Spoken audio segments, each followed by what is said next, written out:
Assalamualaikum warahmatullahi wabarakatuh.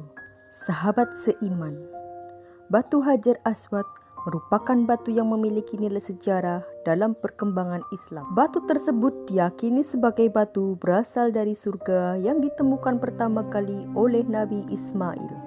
Dikisahkan, pada zaman Nabi Ibrahim, Allah Subhanahu wa Ta'ala memerintahkan untuk membangun Ka'bah yang menjadi tempat peribadatan pertama kali yang dibangun di dunia. Dalam buku Qisas Al-Anbiya, kisah para nabi dan rasul, Ibnu Katsir menyebutkan bahwa saat pembangunan Ka'bah hampir selesai, masih terdapat satu ruang kosong untuk menutupi temboknya.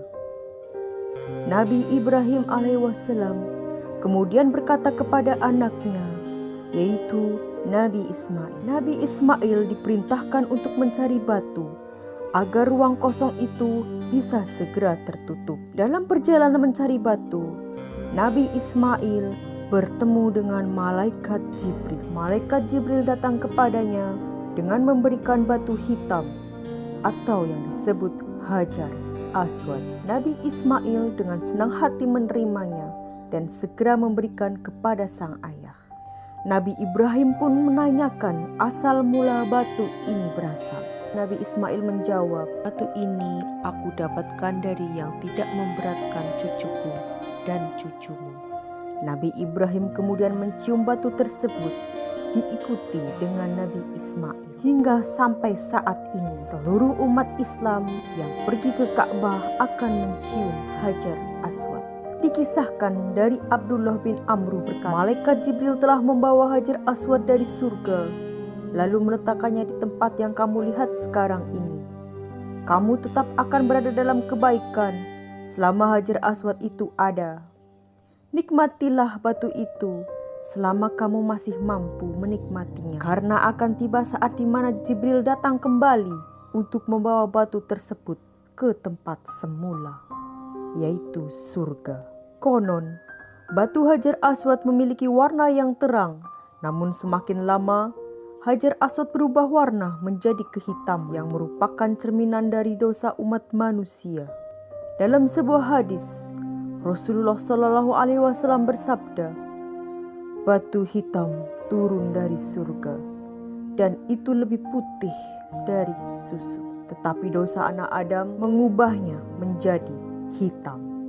Sahabat seiman, batu Hajar Aswad memiliki masa-masa yang kelam, yaitu masa di mana Hajar Aswad dicuri, bahkan dihancurkan. Pada 7 Zulhijjah 317 Hijriah, Hajar Aswad pernah meninggalkan tempatnya di Ka'bah dan meninggalkan Mekah selama 22 tahun ke Bahrain di bawah Abu Tahir. Abu Tahir Al-Karmati adalah penguasa Karmati dari Bahrain kuno. Abu Tahir, pemimpin Karmatian, menjalani rencana yang sangat mengerikan, yakni menyerang Mekah.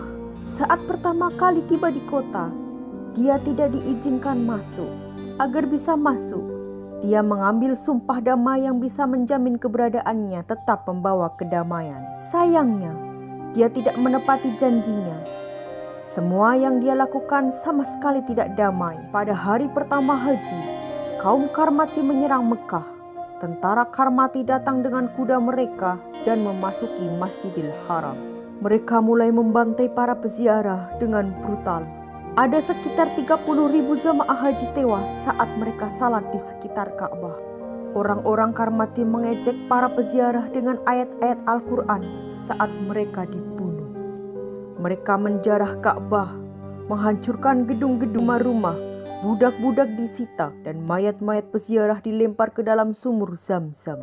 Sementara mayat lainnya dibiarkan di jalan-jalan membusuk. Abu Tahir mengambil batu hitam itu secara paksa dan menahannya. Kemudian dia membawa Hajar Aswad ke Masjid Al-Dirar agar bisa ditempatkan di sana. Dia ingin orang-orang dapat menjalankan ibadah haji di Masjid Al-Dirar.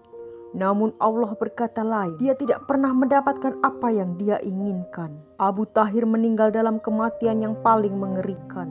Tubuh dan dagingnya dimakan oleh cacing. Selama Hajar Aswad dicuri, orang-orang yang tawaf di Mekah hanya meletakkan tangannya di tempat semula Hajar Aswad itu berada. berakhir pada 10 Zulhijjah 339 Hijriah. Setelah 22 tahun dicuri, Hajar Aswad dikembalikan dengan membayar uang tebusan yang sangat besar. Pada abad ke-11, seorang pria yang diduga diutus Khalifah Fatimiyah Al-Hakim bin Ammar disebut berupaya menghancurkan Hajar Aswad, tetapi terbunuh di tempat. Kejadian itu menyebabkan sedikit kerusakan pada batu suci tersebut. Pada 606 Masehi, ketika Mekah kebanjiran yang menyebabkan kerusakan pada Ka'bah, banyak kabilah Quraisy yang bersengketa mengenai orang yang harus meletakkan batu mulia itu ke tempatnya. Rasulullah Shallallahu Alaihi Wasallam menggelar sebuah kain persegi 4. Setelah disepakati, orang yang harus meletakkannya adalah orang yang pertama kali masuk Ka'bah, dan para pemimpin kabilah diminta untuk memegang setiap sudut kain tersebut. Lalu Rasulullah Shallallahu Alaihi Wasallam meletakkan Hajar Aswad ke tempatnya. Sekitar 160-an Hijriah, Abdullah bin Zubair memasang lingkaran pita perak di sekeliling Hajar Aswad.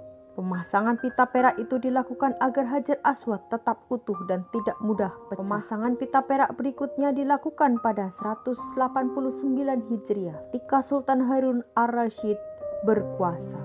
Pada 363 Hijriah, datang seorang laki-laki dari Romawi. Saat ia mendekati Hajar Aswad, ia mengambil cangkul dan memukulnya dengan kuat ke pojok tempat Hajar Aswad hingga berbekas. Ketika ia akan mengulangi perbuatannya, seorang Yaman datang dan menikamnya sampai roboh. Pada 413 Hijriah, Bani Fatimiyah mengirim sebuah pengikutnya dari Mesir di bawah pimpinan Hakim Al-Abidi. Di antaranya adalah seorang laki-laki yang berkulit merah dan berambut pirang, serta berbadan tinggi besar. Sebelah tangannya menghunus pedang, sedangkan sebelah memegang pahat. Lalu dipukulnya ke Hajar Aswad sebanyak 3 kali hingga pecah dan berjatuhan. Sambil berkata, "Sampai kapan batu hitam ini disembah? Sekarang tidak ada Muhammad atau Ali yang dapat melarangku dari perbuatanku. Kini aku ingin menghancurkan Ka'bah." Kemudian pasukan berkumpul untuk membunuh dia dan berikut para pembantunya. Kemudian pada 990 Hijriah, datang seorang laki-laki asing, bukan Arab, membawa sejenis kapak dan dipukulnya ke Hajar Aswad. Pangeran Nasir menikamnya dengan belati hingga mati. Di akhir bulan Muharram tahun 1351 Hijriah, datang seorang laki-laki dari Afghanistan. Ia mencukil pecahan Hajar Aswad dan mencuri potongan kain kiswah serta sepotong perak pada tangga Ka'bah. Penjaga masjid mengetahui perbuatan itu, kemudian menangkapnya dan dia pun dihukum mati. Pada 28 Rabiul Akhir tahun 1351 Hijriah, datang Raja Abdullah Aziz bin Abdurrahman Al-Faizal Al-Saud ke Masjidil Al-Haram dalam rangka perekatan pecahan Hajar Aswad akibat perbuatan tentara terkutuk tadi. Perekatan tersebut dilakukan setelah diadakan penelitian oleh para ahli untuk menentukan bahan khusus yang digunakan untuk merekat batu pecahan Hajar Aswad, yaitu berupa bahan kimia yang dicampur dengan minyak misik dan ambar. Hingga sekarang, Hajar Aswad terpecah menjadi 8 bagian, kan tetapi disatukan dengan bingkai berwarna perak.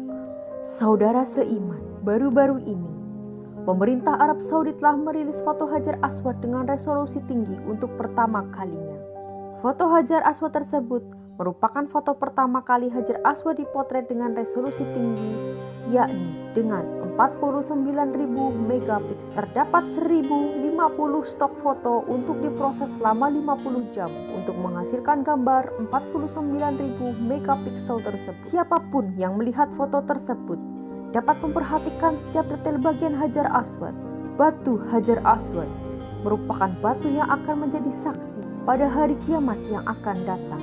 Seperti keterangan Ibnu Abbas dalam sabda Nabi Muhammad SAW mengenai Hajar Aswad, "Demi Allah, Allah akan mengutus batu tersebut pada hari kiamat, dan ia memiliki 2 mata yang bisa melihat, memiliki lisan yang bisa bicara, dan akan menjadi saksi bagi siapa yang benar-benar menyentuh."